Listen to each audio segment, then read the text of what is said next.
1974 की बात है।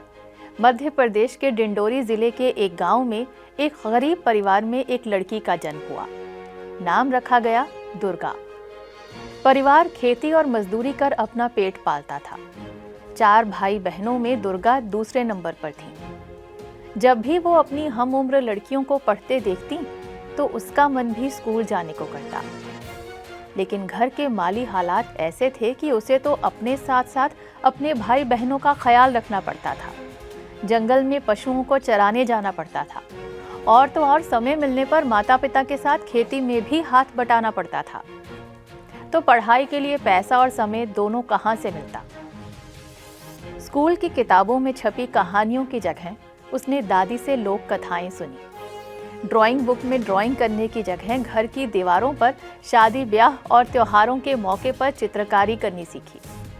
और फिर एक दिन इन्हीं दोनों चीज़ों के बलबूते पर वो पहुंच गई राष्ट्रपति भवन के प्रांगण में, जिस पर बिछे लाल कालीन पर चलते हुए उसने दुनिया को ये दिखा दिया कि अगर अपने अंदर छिपे हुनर की पहचान हो तो अपनी पहचान बनाना मुश्किल नहीं।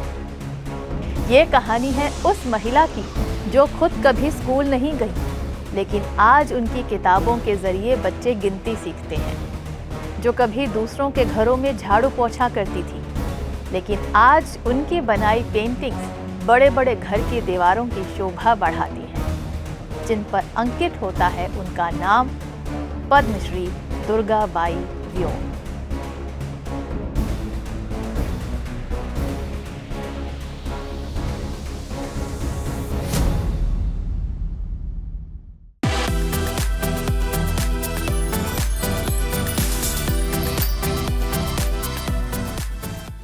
दुर्गा बाई व्योम मध्य प्रदेश की गोंड जनजाति से ताल्लुक रखती हैं। गोंड जनजाति कला और शिल्प में निपुण मानी जाती है।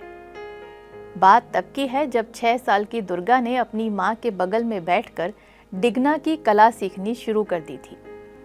डिगना शादी ब्याह और उत्सवों के मौकों पर घरों की दीवारों और फर्शों पर चित्रित किए जाने वाली परंपरागत डिजाइन है। कई बार ऐसा होता कि फसल अच्छी नहीं जाती तो बच्चों को भूखे पेट ही सोना पड़ जाता। तब नन्ही दुर्गा दीवार के सामने बैठकर उस पर बने फूलों के चित्रों में खो जाती और अपनी सारी परेशानियां भूल जाती।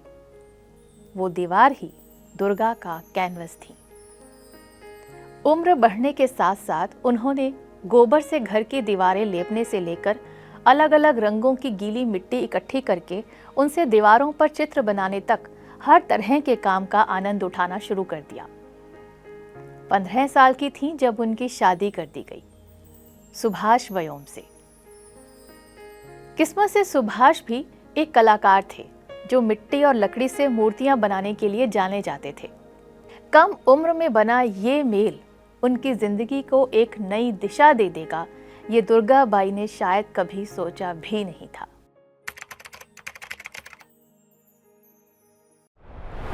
शादी के बाद दुर्गा बाई और सुभाष व्योम के 3 बच्चे हुए, एक बेटा और 2 बेटियां।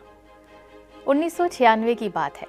दुर्गा बाई के पति को भोपाल के इंदिरा गांधी राष्ट्रीय मानव संग्रहालय में लकड़ी से आकृतियां बनाने का काम मिल गया।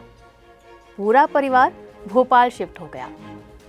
सुभाष व्योम पत्नी दुर्गा की कलात्मक रुचियों को सार्थक तरीके से तराशने में मदद करने लगे। यही संग्रहालय में उन्होंने दुर्गा जी की मुलाकात पेशेवर गोंड कलाकारों जंगड़ सिंह श्याम और आनंद सिंह श्याम से करवाई।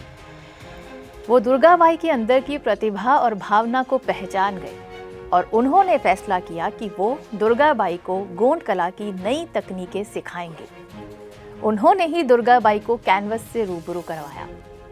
तब दुर्गा बाई ने फैसला किया कि वो अपने कौशल को निखारने के लिए भोपाल शहर में ही रहेंगी।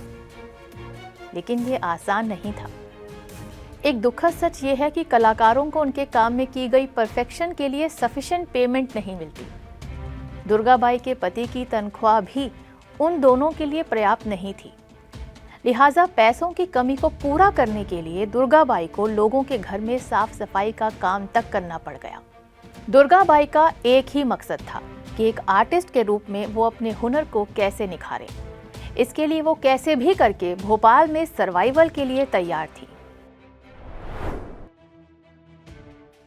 दुर्गाबाई व्योम एक कलाकार के रूप में अपनी पहचान बनाने के लिए लगातार संघर्ष कर रही थी और साथ ही दूसरों के घरों में काम करके पति के साथ मिलकर 3 बच्चों का पालन पोषण भी कर रही थी।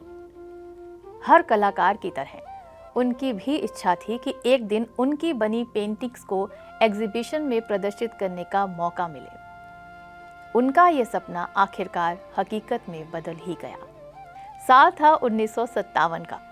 आनंद सिंह श्याम ने दुर्गाबाई को भारत भवन में अपनी पेंटिंग्स की एग्जीबिशन लगाने के लिए इनवाइट किया, जहां उन्हें खूब सराहना मिली।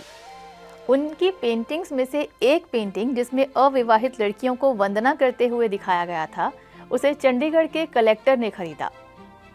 इस उद्योग में अपने पहले कदम के साथ उन्हें अपनी आदिवासी कला की प्रतिभा दिखाने के कई मौके मिले।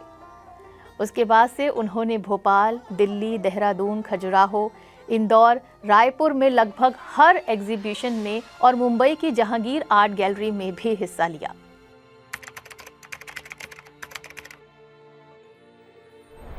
– 2003 की बात है। दुर्गाबाई को चेन्नई में तारा पब्लिशिंग की ओर से लगाई गई वर्कशॉप में इनवाइट किया गया। यहाँ उन्हें बुक्स के लिए पिक्चर्स तैयार करने का मौका मिला। इसके बाद से तो ये सिलसिला शुरू ही हो गया।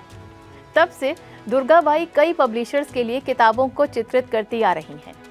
अपनी कला के माध्यम से वो लोक कथाओं को पेंटिंग के जरिए दिखाती आ रही हैं। उन्होंने डॉक्टर भीमराव अंबेडकर के जीवन को भी पेंटिंग के जरिए दर्शाया है और उसे एक किताब का रूप दिया है।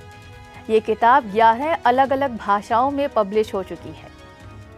अब वो कई अंतर्राष्ट्रीय कार्यक्रमों में भी भाग लेती रहती हैं और आदिवासी कलाओं से लोगों को परिचित करवाती रहती हैं। दुर्गाबाई को रानी दुर्गावती राष्ट्रीय पुरस्कार और विक्रम पुरस्कार जैसे कई पुरस्कार प्राप्त हुए हैं। यहाँ तक कि 2008 में दुर्गाबाई और 2 और गोंड कलाकारों को तारा पब्लिशिंग द्वारा प्रकाशित बच्चों की किताब the night life of trees में उनके चित्रों के लिए इटली में भी पुरस्कार प्राप्त हुआ है। और 2022 में दुर्गाबाई व्योम को अपने क्षेत्र में असाधारण प्रदर्शन के लिए भारत के राष्ट्रपति द्वारा पद्मश्री से भी सम्मानित किया गया है। अब जब कभी दुर्गाबाई को आर्ट एग्जीबिशन में हिस्सा लेने के लिए इनवाइट किया जाता है, तो वो ये इंश्योर करती हैं कि उनके तीनों बच्चे भी उनके साथ जाएं। उनके तीनों बच्चों ने भी माता पिता के पद चिन्हों पर चलते हुए पेंटिंग शुरू कर दी है। दुर्गाबाई और उनके पति को इस बात का विश्वास है कि गोंड चित्रकला की परंपरा उनकी अगली पीढ़ी द्वारा जरूर आगे बढ़ाई जाएगी। उनका ये भी मानना है कि उनके समुदाय के बच्चे इस कला में माहिर हैं और वो इसे और बढ़ावा देना चाहती हैं ताकि उनकी प्राचीन परंपराएं हमेशा बरकरार रहें। मुफलसी की जिंदगी से निकलकर देश की करोड़ों बेबस महिलाओं के लिए एक उदाहरण पेश करने वाली दुर्गाबाई व्योम की इस दास्तान के साथ ही हमारा आज का ये शो हमें यहीं खत्म करने की इजाजत दीजिए। फिर हाजिर होंगे किसी और प्रेरक हस्ती की बेमिसाल दास्तान के साथ। तब तक के लिए नमस्कार। Take care of yourself.